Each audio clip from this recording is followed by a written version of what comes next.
Hello, ഇന്ന് ഞായറാഴ്ചയായിട്ട് രാവിലെ തന്നെ കുളിയും പരിപാടിയൊക്കെ അങ്ങോട്ട് തീർത്ത് വെച്ചിട്ടുണ്ട് കേട്ടോ.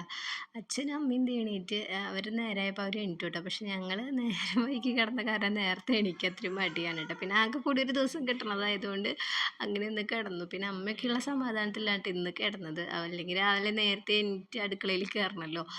അപ്പോൾ ഇന്നാണെങ്കിൽ അമ്മ എണീറ്റിട്ട് വലിയ കാര്യമൊന്നും ഉണ്ടായില്ല. അമ്മയ്ക്ക് രാവിലെ എണീറ്റപ്പോൾ കൈ അങ്ങനെ ഉണ്ടായിരുന്നില്ല കേട്ടോ. കയ്യിൽ വെച്ചാൽ അമ്മയുടെ വിരലുകൾക്ക് ഈ വാതം വന്നിട്ടുള്ള കാരണം രാവിലെ എണീറ്റപ്പോൾ വിരലൊന്നും അനങ്ങണില്ല. ബലം കിട്ടണില്ല. അപ്പോൾ കത്തിയൊന്നും പിടിക്കാനോ ഒന്നിനും അരിയാനും പിടിക്കാനും ഒന്നും പറ്റാണ്ടിരിക്കുകയായിരുന്നു. അപ്പോൾ ഞങ്ങൾ എണീക്കണ നോക്കിയിരിക്കുകയായിരുന്നു. അപ്പോൾ ഞങ്ങൾ എണീറ്റ് വന്നു കഴിഞ്ഞപ്പോൾ ഞാൻ വേഗം ദോശയ്ക്ക് ചമ്മന്തി ഉണ്ടാക്കണം. അപ്പോൾ അത് ചെയ്യാമെന്ന് വെച്ചു. അപ്പോൾ ആമിക്കാണെങ്കിൽ കുറച്ച് വർക്ക് ഉണ്ടായിരുന്നു. ഇന്ന് ഈസ്റ്ററൊക്കെ ആയതുകൊണ്ട് അവളുടെ ആഡുകളും കാര്യങ്ങളൊക്കെ പോസ്റ്റ് ചെയ്യാനുണ്ടായിരുന്നു. അപ്പോൾ അതൊക്കെ കഴിഞ്ഞപ്പോൾ ആൾ വന്നു. അപ്പോൾ ഞാൻ അരിഞ്ഞു കൊടുത്തുകൊണ്ട് പിന്നെ അവൾ ചമ്മന്തിക്ക് വാട്ടാന്ന് ചോദിച്ചു. പിന്നെ ബാക്കി പരിപാടികളിലേക്ക് ഞാനും കിടന്നു. പിന്നെ അമ്മയ്ക്ക് ഇവിടുത്തെ അടുക്കളയിലൊന്നും അറിയില്ലല്ലോ എവിടെയൊക്കെ സാധനങ്ങൾ ഇരിക്കണേന്ന്. അപ്പം ഞാനെടുത്ത് കൊടുത്ത് നിൽക്കാം. അപ്പം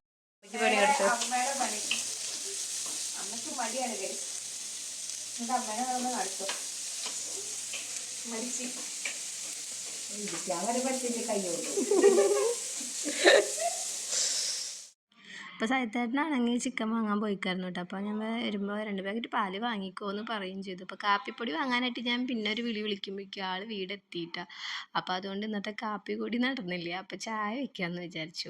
അപ്പോൾ തേജുമോൻ ഇത് അച്ഛൻ്റെ വണ്ടിയുടെ സൗണ്ട് കേട്ടപ്പോഴേക്കും എണീറ്റ് നേരത്തോടെ പോന്നിട്ടുണ്ട് കേട്ടോ. നേരത്തെ ഒന്നുമല്ല, സമയം ഒരു 8:30 9 മണിക്ക് ആയിട്ടുണ്ട് കേട്ടോ.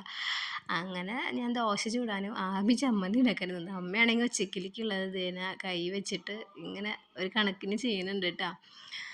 പിന്നെ എന്താ വെച്ചിട്ടുണ്ടെങ്കിൽ ഇന്ന് ചായ വെച്ചപ്പോഴേക്കും ചായയുടെ പാലൊക്കെ പിരിഞ്ഞ് പോയിട്ടുണ്ട്. ഇടയ്ക്ക് നമ്മുടെ മിൽമ ഇങ്ങനെ ഒരു പണി തരാറുണ്ട് കേട്ടോ. ഡേറ്റ് കഴിഞ്ഞിട്ടില്ലെങ്കിലും പാലിങ്ങനെ പിരിഞ്ഞ് പോയി. പിന്നെ ഭാഗ്യത്തിന് പുതിയ പാലുള്ളതുകൊണ്ട് ഞങ്ങൾ ചായ കുടിക്കാമെന്ന് വിചാരിച്ചു. അങ്ങനെ ഇന്നത്തെ ചായ കൂടിയൊന്നും മുട്ടിയില്ല.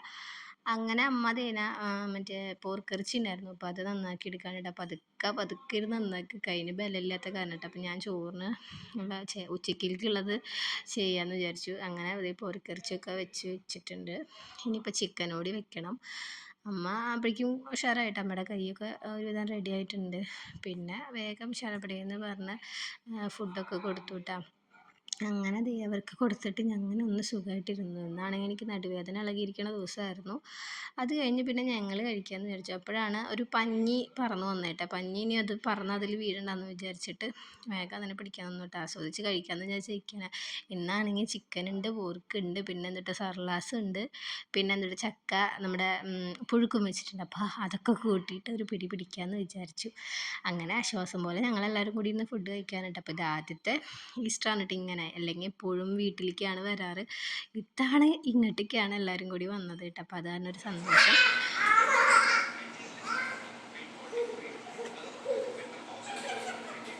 അങ്ങനെ കുറച്ച് നേരം മാമനും മോനൊക്കെ ഭയങ്കര അടിയും വഴക്കും കളിയൊക്കെ ആയിരുന്നു. അങ്ങനെ അതൊക്കെ കഴിഞ്ഞ് ഞങ്ങൾ കുറച്ച് നേരം സമാധാനപരമായിട്ടിരുന്ന് വീഡിയോസൊക്കെ കാണാൻ കേട്ടോ.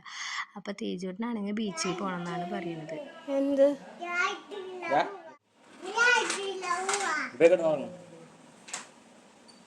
നോക്കടാ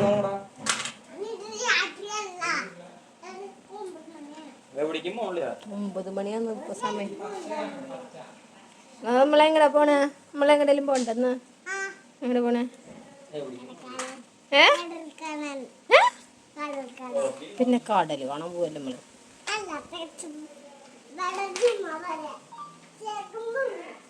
പോണ്ടാ പോണ്ടാ. അങ്ങനെ ഇന്ന് നമ്മുടെ കുഞ്ഞു വ്ളോഗ് ഇവിടെ വൈൻഡപ്പ് ചെയ്യാണ് കേട്ടോ. നമ്മുടെ വീഡിയോസ് ആരെയും ബോറടിപ്പിച്ചിട്ടില്ല എന്ന് വിചാരിക്കുകയാണ്. അപ്പോൾ ബാക്കി വിശേഷങ്ങളൊക്കെ ആയിട്ട് നമുക്ക് പുതിയ വീഡിയോയിൽ കാണാം. അപ്പോൾ നമ്മളെ സപ്പോർട്ട് ചെയ്യാനായിട്ട് മറക്കരുത്. അപ്പോൾ എല്ലാവർക്കും ബൈ.